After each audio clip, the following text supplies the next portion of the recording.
Princess, nandito ako ngayon sa loob ng PPCRV Command Center at sa mga oras na ito ay ginagawa ang isang misa at dinaluhan ito ng mga volunteer ng PPCRV. Pero kanina, Princess, ay nagbigay ng statement ang PPCRV kaugnay naman kung bakit na-delay yung pag-update nila doon sa ginagawa nilang unofficial parallel count.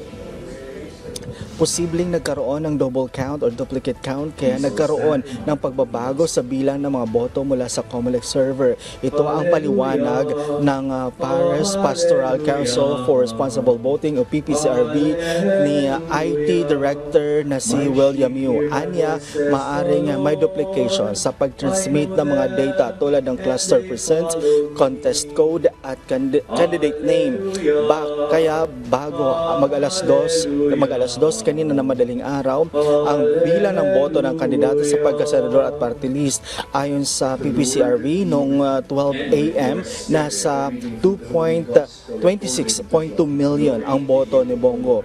Pero nagbago ito pagdating ng alas 2 at bumaba ito ng 21.6 million votes. Pero gate niyo, hindi naman ito nangahulugan na may dayaan na nangyari sa Hatol ng Bayan 2025.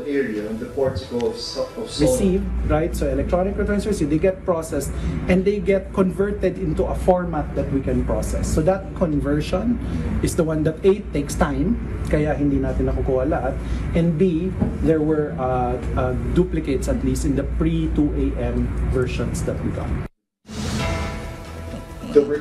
Princess, ayon naman, iginiit naman ng PPCRB na posibleng magkaroon ng duplication doon sa pag-transmit.